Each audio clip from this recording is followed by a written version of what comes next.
Assalamu alaikum. How are you? Hope you will be doing well.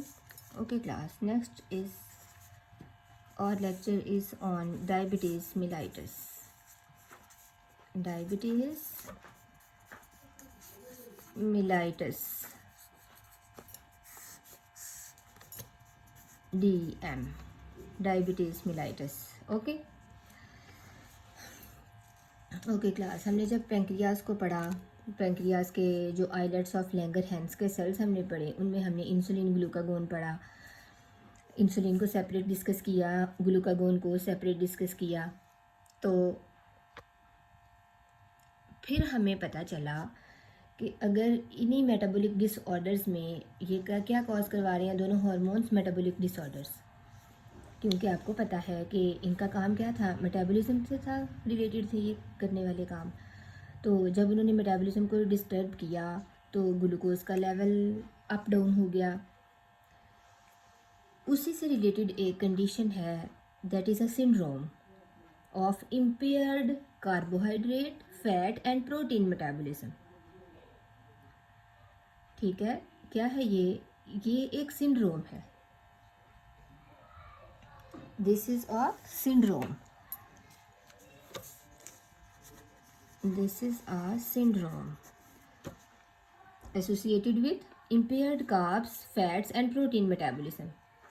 लेकिन इसकी cause क्या हो सकती है?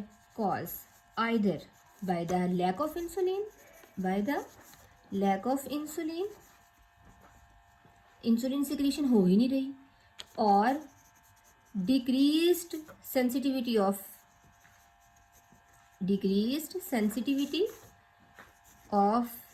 tissues to insulin,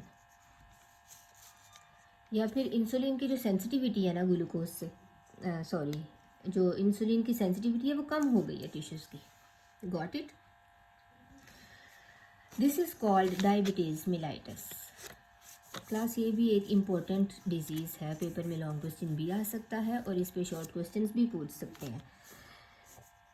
diabetes mellitus is of two types, that is type 1 and type 2।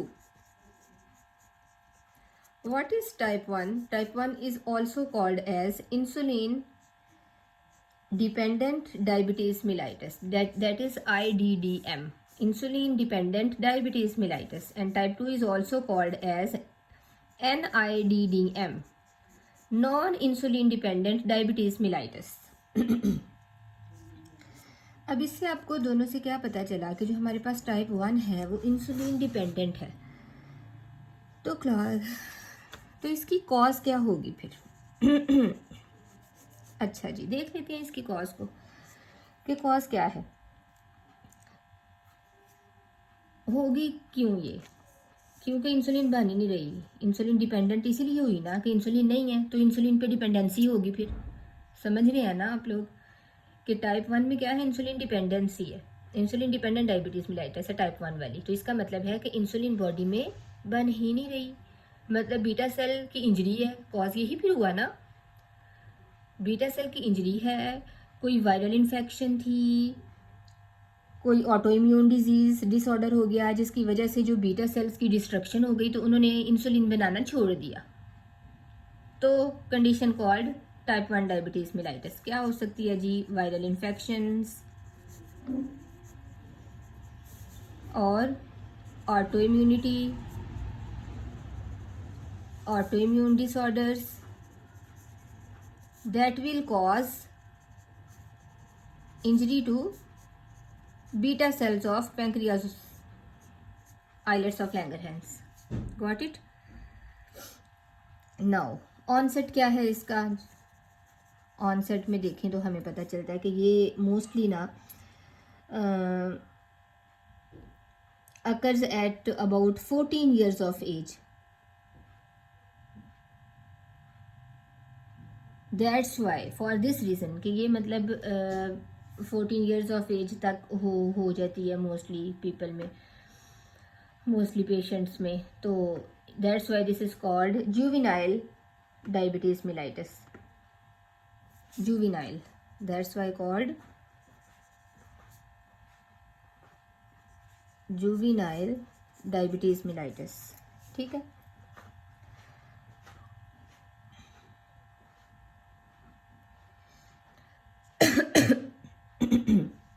अच्छा जी। लेकिन क्या है, अब देखा गया है कि अगर हम कहते हैं कि ये सिर्फ 14 ईयर्स ऑफ एज तक ही होती है या उसके बाद नहीं हो सकती, उससे पहले नहीं हो सकती। पहले तो हो सकती है वैसे, लेकिन अगर उसके बाद भी अडल्टहुड में भी हो सकती है ये, उसके बाद भी जब मर्जी टाइप 1 डेवलप हो जाती है। Latest researches reveal this. अच्छा जी, अब टाइप 1 डायबिटीज़ है, या अगर हम जनरली बात करें तो क्या होता है जब इंसुलिन, हम सिंपल कहते हैं कि डायबिटीज़ मेलाइटिस में क्या होता है जी, ब्लड ग्लूकोज लेवल जो है, ब्लड ग्लूकोज कॉन्सेंट्रेशन जो है वो इंक्रीज़ कर जाती है। यही हम मोस्टली कह रहे होते हैं ना। तो ब्लड ग्लूकोज कॉन्सेंट्रेशन इंक्रीज़ करना तो चलें एक बात है, लेकिन उस डिजीज़ की डेफिनेशन अगर की जाए तो वो मैंने आपको बताया कि this is a metabolic disorder. ठीक है, of impaired carbohydrate, protein and fat metabolism का डिसऑर्डर है, सिंड्रोम है। और किसकी वजह से होगा, या तो इंसुलिन बन नहीं रही, अगर बन रही है तो इंसुलिन रेजिस्टेंस है। ये जो मैंने सेकंड पॉइंट लिखा है ना class, decreased sensitivity of tissues to insulin, this is also called as insulin resistance. ठीक है, इसी को ही इंसुलिन रेजिस्टेंस कहते हैं। ये दो वजह हो सकती हैं इन डायबिटीज़ होने की, या तो इंसुलिन बन नहीं रही, या फिर बन रही है तो इंसुलिन रिस्पॉन्ड अपने सेल्स पे जाके इफेक्ट नहीं दे रही, इंसुलिन सेल्स रिस्पॉन्ड नहीं कर रहे इंसुलिन को। तो this is called insulin resistance. Got it class? Okay, अब होगा क्या कि जब भी इंसुलिन डायबिटीज़ मेलाइटिस हो, वो टाइप 1 से हो या टाइप 2 से हो, उससे कॉन्सिक्वेंसेस क्या आएंगे, कॉन्सिक्वेंसेस क्या होंगे बॉडी के ऊपर, उसके क्या इफ़ेक्ट्स आएंगे, क्या क्या होगा। क्यों हम कहते हैं कि डायबिटीज़ जो है वो इतना, मतलब ये सिंड्रोम है, सारी बॉडी को ख़राब करके रख देती है, मतलब सारी बॉडी के सिस्टम्स को हिला देती है, सारी माइक्रोवास्कुलर डैमेज, किडनी को डैमेज करेगी, हार्ट को डैमेज करती है, जो हमारा नर्वस सिस्टम है, पेरिफेरल न्यूरोपैथी करवाती है।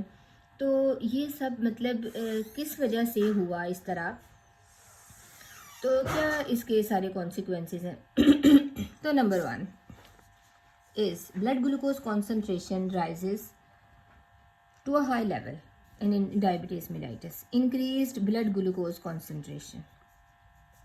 तो सबसे पहली तो बात यही है कि डायबिटीज़ मेलाइटिस क्या करती है कि मतलब जब वो इम्पेयर्ड फैट एंड सिंड्रोम है ना, impaired fat, carbohydrate and protein metabolism का, तो जब वो हुआ तो ब्लड ग्लूकोज कॉन्सेंट्रेशन उसने इंक्रीज करवा दी। ठीक है,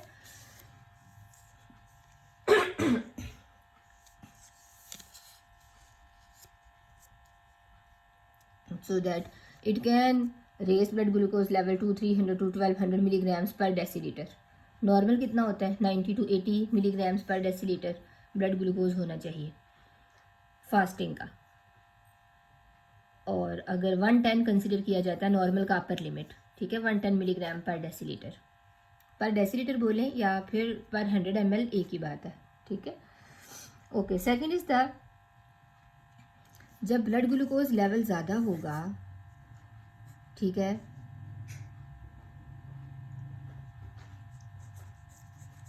तो क्या होगा, increased glucose loss in urine, urine में भी ब्लड ग्लूकोज लूज होता रहेगा। ठीक है,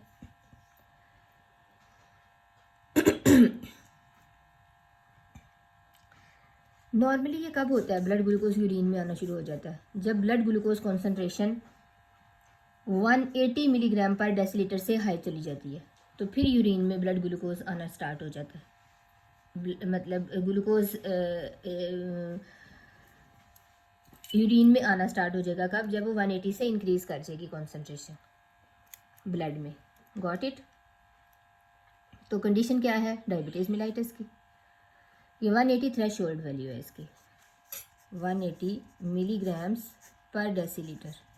ठीक है, नंबर 3 पे क्या पॉइंट आएगा जी, increased blood glucose concentration. Actually मसला कहाँ पे है कि जो भी इम्पेयर्ड ये सिंड्रोम था, मेटाबॉलिक सिंड्रोम था, इसने क्या कॉज करवाया, उसने कॉज तो ब्लड ग्लूकोज कॉन्सेंट्रेशन को ज़्यादा करवाया था। तो ब्लड ग्लूकोज कॉन्सेंट्रेशन से आगे ये सारे इफेक्ट्स आ रहे हैं कि ग्लूकोज ब्लड में भी ग्लूकोज जो है यूरिन में भी रिलीज होती जा रही है। और increased blood glucose concentration causes cellular dehydration. Cellular dehydration होगी। अब किस वजह से? इंक्रीज ब्लड ग्लूकोज कॉन्सेंट्रेशन की वजह से सेलुलर डिहाइड्रेशन स्टार्ट हो जाएगी। मैंने आपको बताया था कि जब सेल्स में अपटेक ग्लूकोज का डिक्रीज हो जाता है तो इसका मतलब है एक्स्ट्रा सेलुलर फ्लूइड में, मतलब ब्लड में ही ग्लूकोज रहना शुरू हो गई है, तो ऑस्मोटिक प्रेशर इंक्रीज कर जाता है। तो सेल्स में से सारे का सारा जो वाटर कंटेंट है वो भी बाहर निकल आएगा। तो सेल्स जो है वो डिहाइड्रेटेड स्टेट में चले जाएंगे। तो इट कॉजेज सेलुलर डिहाइड्रेशन। उसके अलावा किडनी पे भी इसका यही इफेक्ट आता है कि जब किडनी में भी ट्यूबुलर सेल्स के ऊपर भी यही इफेक्ट डालती है कि जब यूरिन के थ्रू ग्लूकोज एक्सक्रीट आउट हो जाएगा, ग्लूकोज लूज होना शुरू हो जाएगा यूरिन में, तो इसका मतलब है कि जो हमारे बॉडी का जो वाटर कंटेंट है वो भी रीनल ट्यूब्यूल में से उसकी भी रीअब्जॉर्प्शन नहीं होगी, बल्कि वो भी यूरिनेशन को ही इम्प्रूव करता जाएगा और पोलीयूरिया हो जाएगा। ठीक है, also called osmotic diuresis. Got it? और पोलीयूरिया किसे बोलते हैं? Polyuria is increased urination. ठीक है, and in extra cellular and intra cellular dehydration. और इसकी वजह से क्या होगी? Increased thirst.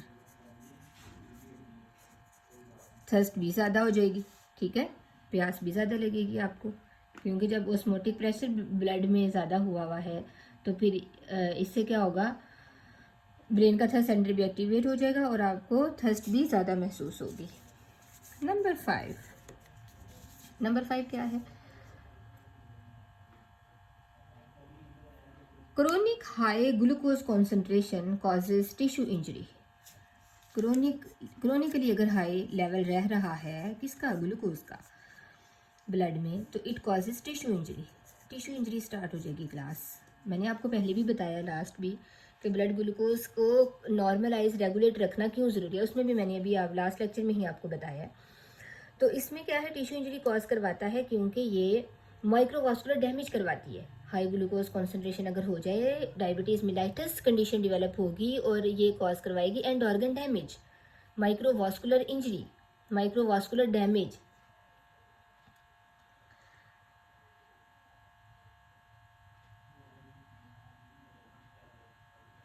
Nervous system dysfunctioning start हो जाएगी। तो most of the time reason behind this is that it causes protein depletion. कौन प्रोटीन डिप्लीशन करवाता है? Protein depletion.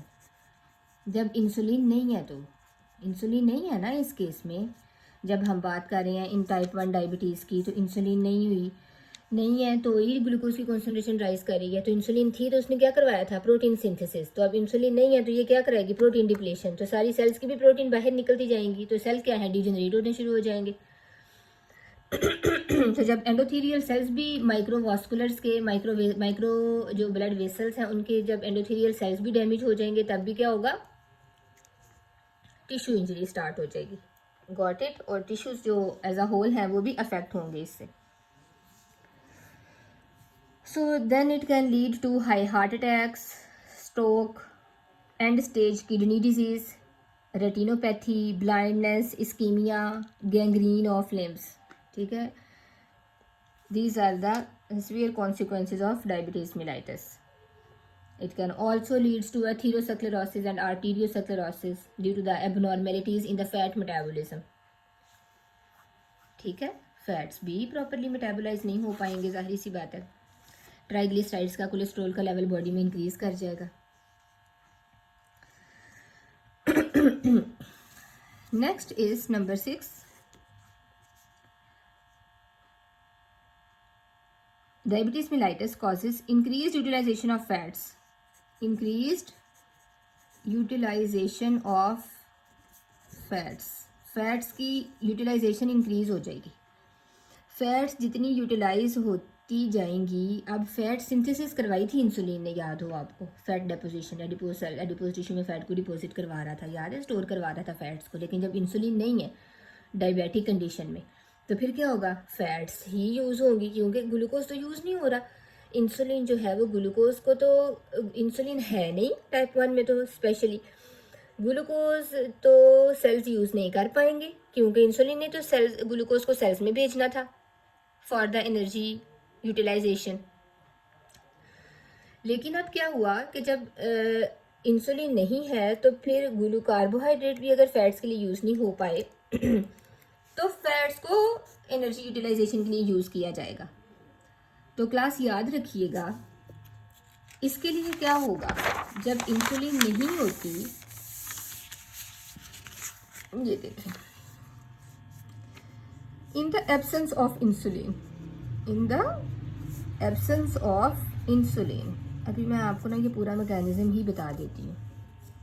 वैसे मैं अगर सिंपल भी बता देती कि एसिडोसिस है और एसिडिक एसिड की कॉन्सेंट्रेशन राइज कर रही है तो भी काफ़ी था, लेकिन बता देती हूँ मैं, डायबिटीज़ पे लेक्चर है तो फिर सारा कुछ बता देती हूँ, ठीक है। एब्सेंस ऑफ इंसुलिन मतलब बॉडी में इंसुलिन नहीं बन रही, condition is called diabetes mellitus. इसी सूरत में नहीं बनती ना, तो क्या होगा, एक्सेस, हम फैट्स पे पढ़े हैं ना, फैट्स मेटाबॉलिज्म पे क्या है कि डायबिटीज़ ने क्या इफेक्ट करना है, मतलब फैट यूटिलाइजेशन ज़्यादा हो जाएगी तो उस आगे क्या होना है, फिर मेटाबॉलिक एसिडोसिस भी होनी है इसी से। तो fatty acids, increased fatty acid concentration in the liver, liver में फैटी एसिड ज़्यादा हो जाएंगे, ठीक है। तो जब इंसुलिन नहीं होती ना, तो फिर कार्निटीन पाथवे होता है एक हमारे पास, ये आप बायोकेम में पढ़ेंगे डिटेल में, कार्निटीन ट्रांसपोर्ट मैकेनिज्म,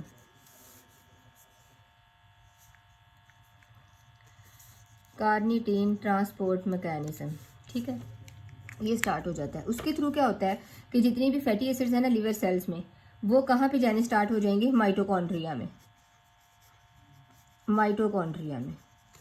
माइटोकॉन्ड्रिया से क्या होगा, माइटोकॉन्ड्रिया में होगी बीटा ऑक्सीडेशन स्टार्ट हो जाएगी।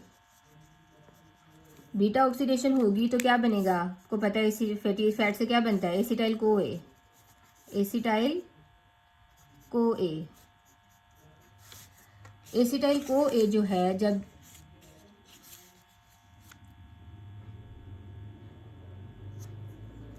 बनेगा तो इसको भी मतलब एनर्जी में यूज़ किया जाएगा, मतलब एनर्जी जनरेट होगी ना साथ ही, तो एनर्जी के लिए यूटिलाइज किया जाएगा इसको। लेकिन जितना तो इंसुलिन है ही नहीं, फैट्स बहुत ज़्यादा हैं, तो सारी बीटा ऑक्सीडेशन के थ्रू जब एक्सेस एसिटाइल को ए हो जाएगा, बहुत ज़्यादा एसिटाइल को ए की कॉन्सेंट्रेशन हो जाए, तो एसिटाइल को ए कंडेंस्ड होता जाएगा, condensed to form acetic acid बनता जाएगा, ठीक है। ये कहाँ पे रिलीज होगा, रिलीज इन ब्लड, ये ब्लड में रिलीज होता जाएगा, ठीक है। एसिटिक एसिड की कॉन्सेंट्रेशन इंक्रीज हो गई ब्लड में, तो this condition is called acidosis. जब ब्लड में एसिड से ज़्यादा हो जाए, पीएच फॉल कर जाए, this condition is called acidosis, ठीक है। अब ये एसिटिक एसिड्स मिल के क्या बनाएंगे, beta hydroxy butyric acid, beta hydroxy butyric acid plus acetone, acetone क्या है, कीटोन है, प्लस एसिटिक एसिड। तो याद रखें, एसिड की कॉन्सेंट्रेशन इंक्रीज हुई तो it got converted into the beta hydroxy butyric acid and acetone and some amount of acetoacetic acid itself, ठीक है। These are all called as ketone bodies, इन तीनों को मिला के कहते हैं these are ketone bodies। इनकी कॉन्सेंट्रेशन तीनों की बॉडी ब्लड में इंक्रीज करती जाएगी, ठीक है। These are called ketone bodies। Increased condition है बॉडी में तो कंडीशन इज कॉल्ड कीटोसिस, ठीक है। एसीटोन ही ज़्यादा हो जाए ना तो condition is called ketosis, ketone body ज़्यादा हो जाए it means ketosis causes coma and coma can lead to death। if it's not managed by the insulin injection insulin injection inject कर देंगे इंसुलिन, ठीक है, बॉडी में. Got it. तो this is called acidosis and also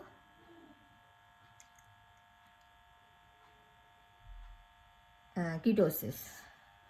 that's why diabetes mellitus causes increase utilisation of fats. Fats की utilization तो ज़्यादा हो गई ना, क्योंकि बीटा ऑक्सीडेशन हो रही है, फैट्स यूटिलाइज हो रही हैं, और साथ में मेटाबॉलिक एसिडोसिस भी करवा दी उन्होंने. इस वजह से ये metabolic acidosis, this is also the acidosis ketosis, sorry. उसके अलावा फैट्स मेटाबॉलिज्म प्रॉपर नहीं हो रही तो higher risk of arteriosclerosis.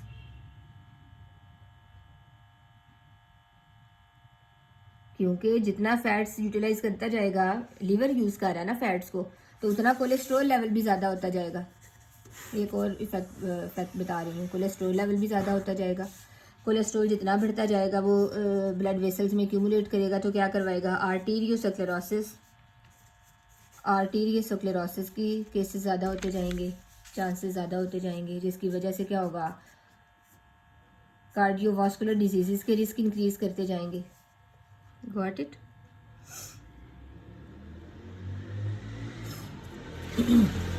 Okay, ये था फैट मेटाबॉलिज्म पे उसका इफेक्ट. नेक्स्ट आ जाते हैं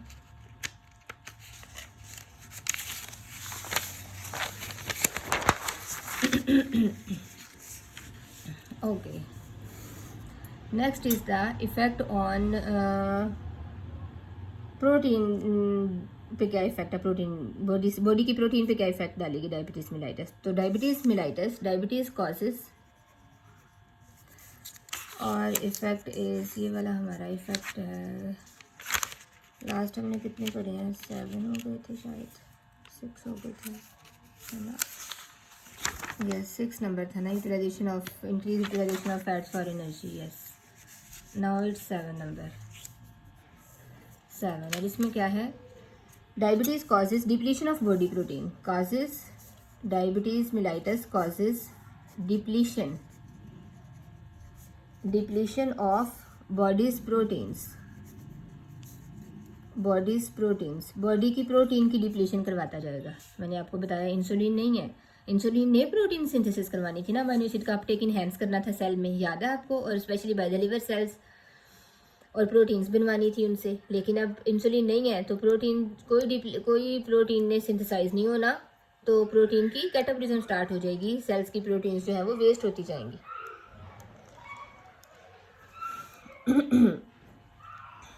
तो इससे क्या होगा, रैपिड वेट लॉस. प्रोटीन ही नहीं है बॉडी में तो रैपिड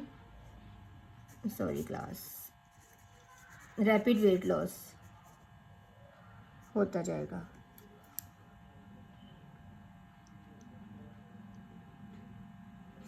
और साथ में क्या होगा, एंड अस्थेनिया होगा. अस्थेनिया क्या होता है, लैक ऑफ एनर्जी. मतलब एनर्जी जैसे महसूस होता है, लिथार्जी सी हो रही है, जिसम बहुत थका टूटा है, इस तरह से. ठीक है. तो this condition is called asthenia despite eating large amounts of food. अब इसमें क्या है, भूख तो बार बार लग रही है, क्योंकि वी फील कि हमारे सेल्स के पास एनर्जी नहीं है, क्योंकि इंसुलिन नहीं है तो ग्लूकोज सेल में जा नहीं रहा. तो फूड इनटेक इसलिए होगा तो उनके बार बार भूख लगती है, इन पेशेंट्स को, डायबिटिक पेशेंट्स को, तो बार बार उन्हें भूख तो लगेगी, लेकिन वो क्या करेंगे, लेकिन उनको फिर भी एनर्जी नहीं मिलेगी due to the metabolic syndrome की वजह से. इम्पेयर्ड है मेटाबॉलिज्म सारे का सारा. तो ये जो बार बार खाने वाला प्रोसेस है, मतलब increase eating large amounts of food, this is called polyphagia.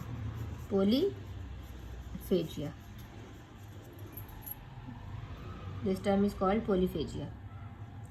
This is all about type 1 diabetes. ठीक है. Now we will discuss type 1 diabetes class हमने डिस्कस किया है अभी. Now we are moving towards type 1 diabetes. Type 2 diabetes. Type 2 diabetes क्या है, non insulin dependent diabetes mellitus. Non insulin dependent है। इसका क्या मतलब हुआ अब कि इंसुलिन बन रही है बॉडी में, पहले ही इंसुलिन प्रेजेंट है, सेल अपना काम कर रहे हैं, इंसुलिन है, लेकिन सेंसिटिविटी ख़त्म हो गई है इंसुलिन सेल्स की सेंसिटिविटी जो है ना वो इंसुलिन के लिए वो कम हो गई है या ख़त्म हो गई है। मतलब इंसुलिन रेजिस्टेंस डेवलप हो गई है, इंसुलिन रेजिस्टेंस डेवलप हो गई है। Got it? क्लास मैंने शायद आपको बताया नहीं है, हमारे पास जो मोस्ट केसेस होते हैं वो टाइप 2 के होते हैं। 90 to 95% जो भी डायबिटिक्स हैं वो टाइप 2 से सफ़र कर रहे हैं, और 5 to 10% जो हैं वो टाइप 1 के होते हैं। Got it? और ये ज़्यादातर देखा गया ऑनसेट तो आफ्टर एज 30 होती है। ऑनसेट इसका क्या है? After age 30। That's why it is also called as adult onset diabetes. ठीक है,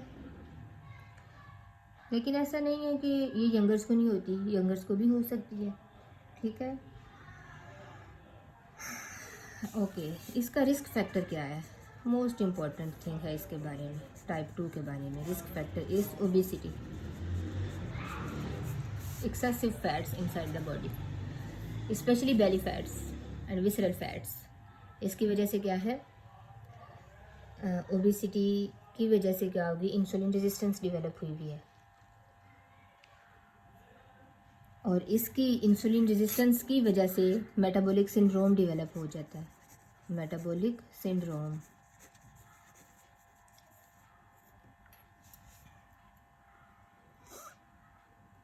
और मेटाबॉलिक सिंड्रोम क्या है?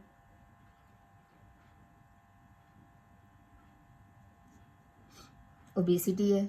इसमें क्या फीचर्स आएंगे? ओबेसिटी नंबर 2 पे आप कह लें, जैसे मैंने बताया ओबेसिटी है तो एब्डोमिन, स्पेशली जो एक्यूमुलेशन है फैट्स की वो एब्डोमिनल एरिया में ज़्यादा है, और इंसुलिन रेजिस्टेंस हुई हुई है। फास्टिंग में भी हाइपरग्लाइसीमिक कंडीशन डेवलप हो रही है।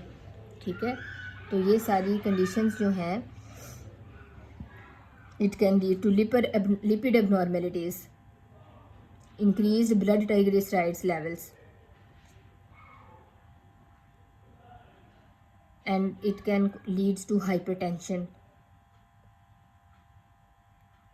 and various cardiovascular diseases। Got it? तो ये मेटाबॉलिक सिंड्रोम में चीज़ें आती हैं कि जब मेटाबॉलिज्म ही फैट्स का प्रॉपर नहीं हो रहा ओबेसिटी होने की वजह से। और क्या फैक्टर्स हो सकते हैं? अदर फैक्टर में जैसे मैंने आपको बता दिया कि ओबेसिटी है, ओबेसिटी की वजह से ज़्यादा इफेक्ट्स होंगे, लेकिन उसके अलावा अदर रिस्क फैक्टर्स क्या हो सकते हैं? जेनेटिक फैक्टर्स भी हो सकते हैं। ठीक है, जेनेटिक फैक्टर्स भी हो सकते हैं।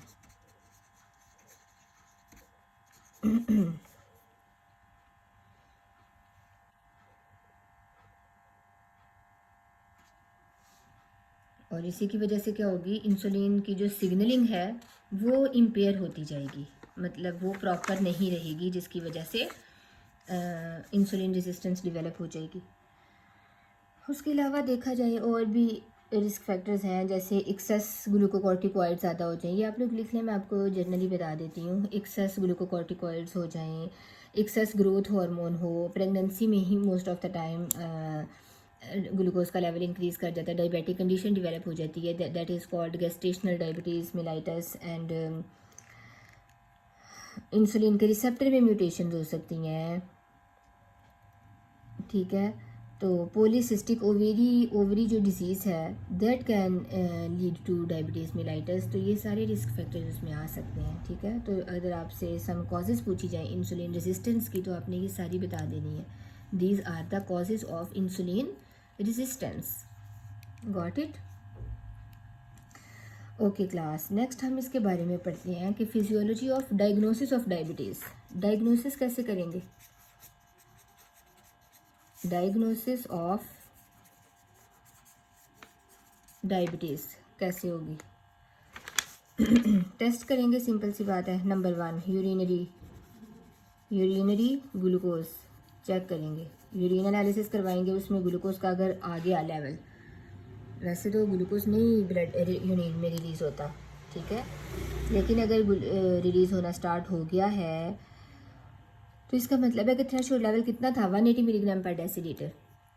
तो इसका मतलब है 180 अगर मिलीग्राम पर डेसीलीटर ब्लड ग्लूकोज का कॉन्सेंट्रेशन है तो इसका मतलब है the patient is suffering from diabetes mellitus. Got it. और क्या करेंगे, फास्टिंग ब्लड ग्लूकोज देखेंगे।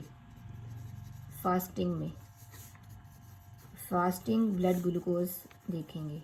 फास्टिंग में कितना होना चाहिए, मैंने आपको बताया कि सुबह ही खाना जो नाश्ता किए बगैर जो हम फास्टिंग में लेते हैं 80 to 90 मिलीग्राम पर डेसीलीटर होना चाहिए।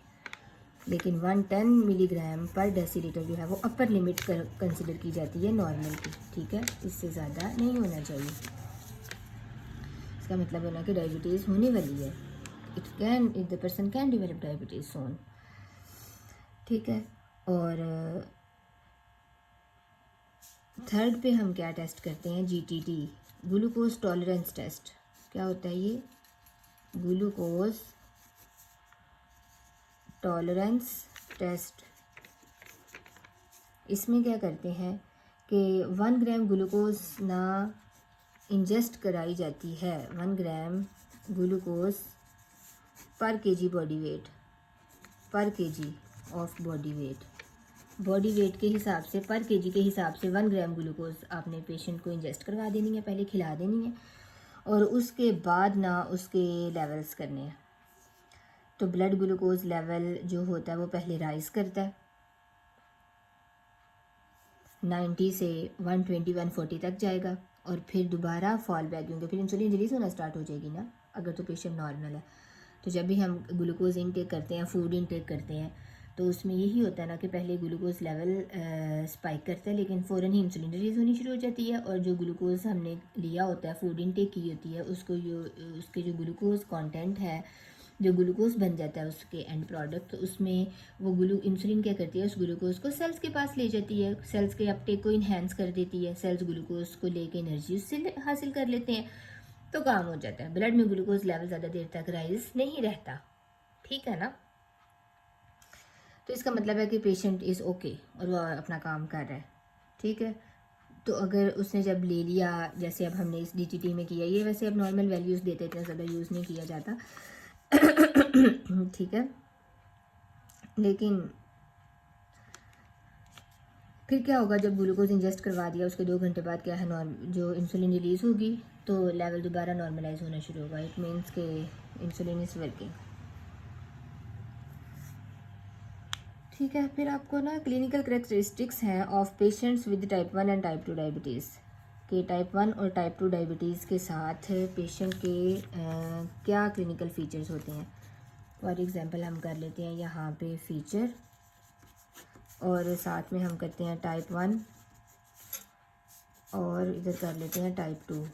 क्या डिफरेंसेस हैं दोनों के, ये डिफरेंसेस अगर आपको पूछ लिए जाएं तो फिर क्या है। अब आपको पता होना एज एट ऑनसेट पे एज कितनी होनी चाहिए, लेस देन 20 ईयर्स को टाइप 1 डायबिटीज़ होती है, और अगर ग्रेटर देन 30 ईयर्स हो रही है तो इट मोस्टली टाइप 2 डायबिटीज़, ठीक है। और बॉडी मैस कितना होगा, बॉडी मैस मोस्टली लो होता है इनका, लो या नॉर्मल, लो टू नॉर्मल चलता है, लेकिन लो टू नॉर्मल टाइप 1 के साथ। लेकिन टाइप 2 के जो पेशेंट्स हैं वो ओबीस होते हैं। प्लाज्मा इंसुलिन का लेवल अगर देखा जाए, प्लाज्मा इंसुलिन कहाँ तक जाएगी, तो प्लाज्मा इंसुलिन लो है और एब्सेंट है, ठीक है। और दूसरा क्या है, normal to high initially, normal to high initially, ये भी आपने याद करने हैं क्लास, ये आपको पता होने चाहिए। Got it. ये सारे फीचर्स और इनकी प्रेजेंटेशन क्या है। प्लाज्मा ग्लूकागोन कॉन्सेंट्रेशन हाई होती है दोनों में, ठीक है। प्लाज्मा ग्लूकोज दोनों में इंक्रीज्ड है। इंसुलिन सेंसिटिविटी, ये सारा कुछ जो अगर मैं नहीं भी लिख रही ना तो आप लोगों ने लिखना है। नंबर 4 पे है प्लाज्मा ग्लूकागोन, प्लाज्मा ग्लूकागोन क्या है, हाई। बॉल पॉइंट खत्म हो गया है। प्लाज्मा ग्लूकागोन हाई, इधर भी हाई कंसंट्रेशन में होगा।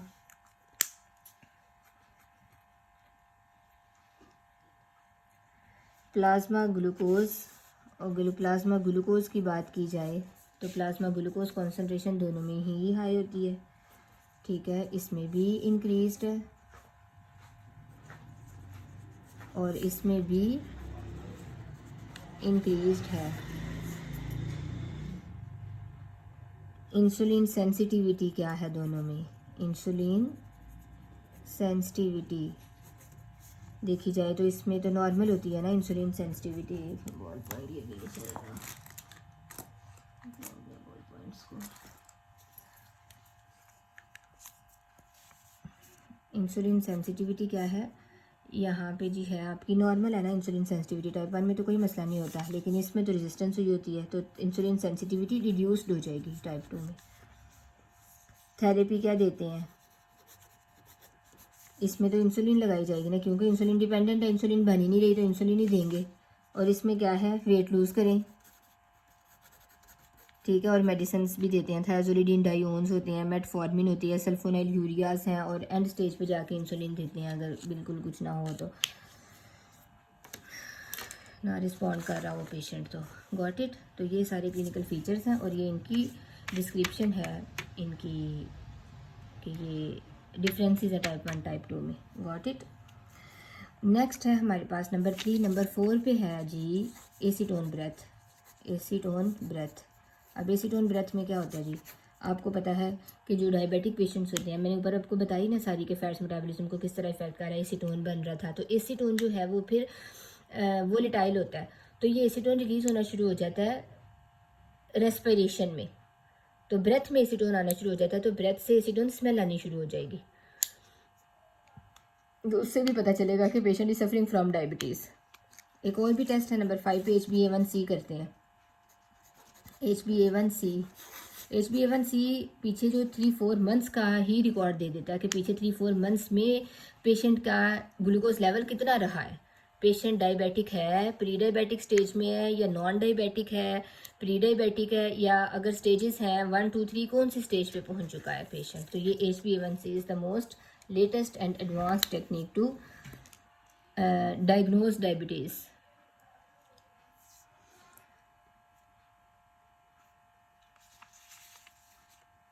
Okay, next is the treatment. Last point is about the treatment. अच्छा जी, तो ट्रीटमेंट में क्या आपने बताना है क्लास? सिंपल सी बात है, मैंने आपको अभी भी बता दिया कि इंसुलिन जो टाइप 1 है उसमें इंसुलिन देंगे, लेकिन जो क्योंकि इंसुलिन बन नहीं रही थी ना, तो जो टाइप 2 है उसमें क्या करेंगे, उसमें आपने थायोजोलिडीन डाइओन्स देने हैं, मेटफॉर्मिन जैसे most of the time use करवाई जाती है। तो इससे क्या होगा कि और इंसुलिन की जो सिक्रीशन है वो इंक्रीज़ हो जाएगी, और स्पेशली जो मैं आपको बता रही हूँ, फॉर एग्जांपल मेटफॉर्मिन है, दीज आर थायोजोलिडीन डाइओन्स, ये मैं बता रही हूँ आपको टाइप 2 की। टाइप 1 में तो इंसुलिन देनी है ना, टाइप 1 में क्या देंगे, इंसुलिन, ये आपने याद रखना है। लेकिन टाइप 2 में क्या करेंगे, थायाजोलिडीन डाइओन्स, ठीक है, पता नहीं चल रहा होता कई दफ़ा, थायाजोलिडीन डाइओन्स, ठीक है, नज़र आ रहा ना आप लोगों को, थायाजोलिडीन डाइओन्स। इसमें आती है मेटफॉर्मिन, फॉर एग्जांपल मेटफॉर्मिन क्या करती है, लीवर से ना ग्लूकोज की प्रोडक्शन को डिक्रीज़ करवा देती है, मतलब ग्लाइकोजन से ग्लूकोज नहीं बनने देती, तो ग्लूकोज बॉडी में कम, ब्लड ग्लूकोज कॉन्सेंट्रेशन में ग्लूकोज को कम रखती है, ठीक है। और हम देते हैं सल्फोनाइल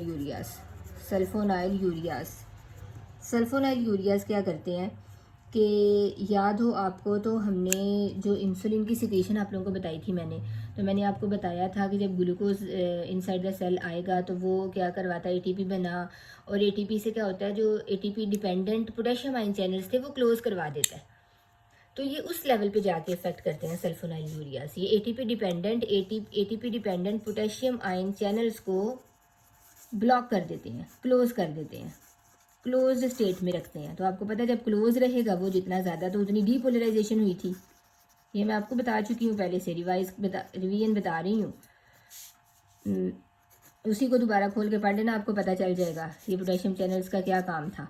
उनको क्लोज करवाते हैं जो सल्फोनाइलयूरियाज हैं। मेटफॉर्मिन साइजोलिडीन्स की एग्जांपल में आती है मेटफॉर्मिन, ड्रग का नाम है मेटफॉर्मिन। मेटफॉर्मिन क्या करती है, लीवर से ग्लूकोज को नहीं बनने देती, ठीक है, सप्रेस करती है glucose production from the liver. और जो सल्फोनाइलयूरियाज मैंने दूसरी ड्रग बताई, ये क्या करता है, potassium level, ATP sensitive potassium level को, एटीपी सेंसिटिव पोटेशियम लेवल को, पोटेशियम चैनल को क्लोज करके रखता है। जब ये क्लोज रहेगा तो डीपोलराइज्ड रहेगी स्टेट और इंसुलिन की सिक्रीशन होगी, इंसुलिन सिक्रीशन इंक्रीज कर जाएगी। तो ये दो हम ड्रग्स देंगे, और अगर सीवियर केस हो, नहीं कुछ भी हो रहा, तो इंसुलिन ही स्टार्ट करवा देंगे, ठीक है। Next is another condition called insulinoma. This is called hyperinsulinism.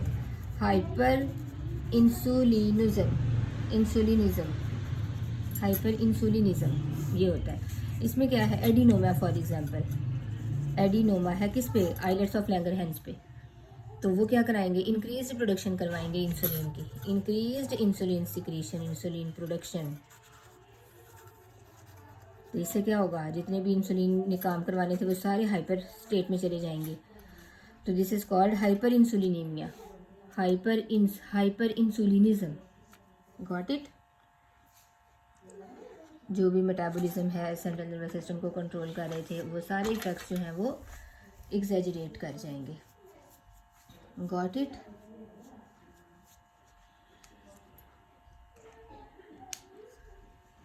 Hypoglycaemia से भी अगर बहुत ज़्यादा ग्लूकोज लेवल क्लास कम हो जाए ना, वो किसी भी पेशेंट में 50 तक चला जाए, तो नर्वस एक्साइटेबिलिटी स्टार्ट हो जाती है, सीजर्स आना शुरू हो जाते हैं, क्योंकि हमें इंसुलिन के लेवल को एक मॉडरेट लेवल तक रखना ज़रूरी होता है। जब इंसुलिन लेवल बहुत ज़्यादा हाई हो जाता है तो उससे भी मसला है, क्योंकि ब्लड से सारा जो ग्लूकोज है ना, वो सारे का सारा सेल्स में चला जाएगा, तो ग्लूकोज रहेगा ही नहीं ब्रेन को यूटिलाइज करने के लिए, तो वो अपने काम कैसे करेगा, ठीक है। सीजर्स आना स्टार्ट हो जाएंगे, ट्रेमर्स स्टार्ट हो जाएंगे। Got it. This is all about the diabetes mellitus. If you have any question, write it down, and then physical studied will be, college will be open and physical classes start होंगी, तो फिर आप एक ही lecture में इन सारे questions को आपके answer किए जाएंगे और उसके बाद आपका क्विज लिया जाएगा। क्लियर है? ओके, अल्लाह हाफिज़।